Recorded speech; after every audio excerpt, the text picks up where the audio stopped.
que hasta este ano facíase pouquiño caso. Este ano, como estamos nas letras galegas, pois xa é outra cousa, non?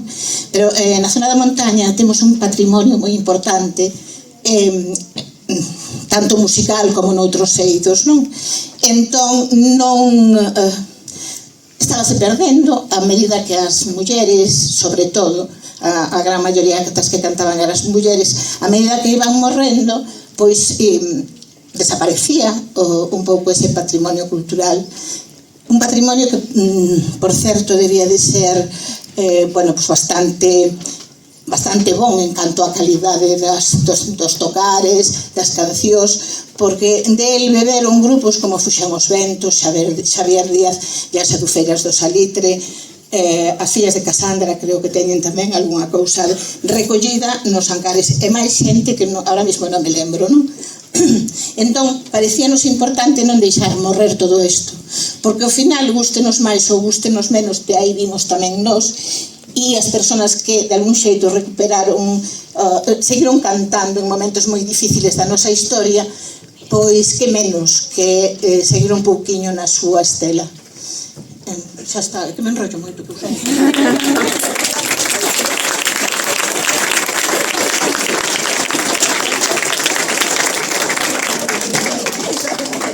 Cal é o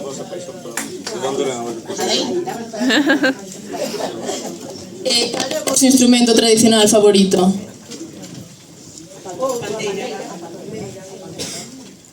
A pandeira é un instrumento emblemático. Xuramos que xa calo. Este é un instrumento emblemático da montaña. Tócase en algúns outros sitios, pero é o instrumento que tocaban as tocadoras de pandeira de toda a zona de Asturias, León e Galiza, que de algún xeito, o sea, que estamos aquí moi xuntos, non? Que as montañas están moi xuntas. Entón, é un instrumento por antonomasia de esa zona.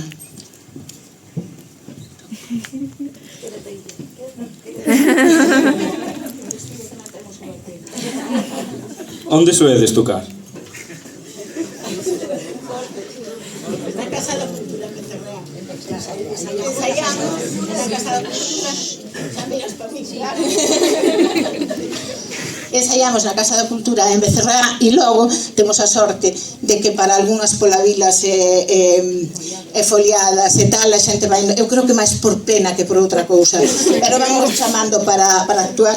E despois, claro, o colexio e o instituto, que claro, por iso de que somos de Becerra e tal, pois tamén ten a ben mandarnos vir.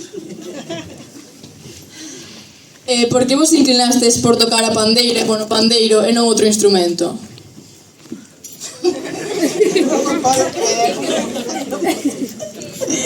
Pois precisamente por eso, pola recuperación de un instrumento que sempre se tocou por toda a zona.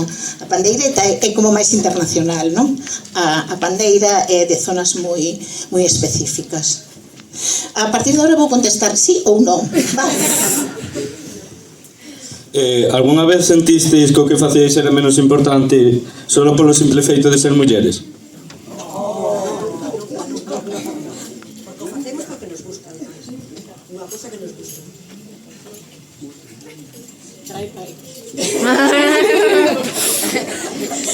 É que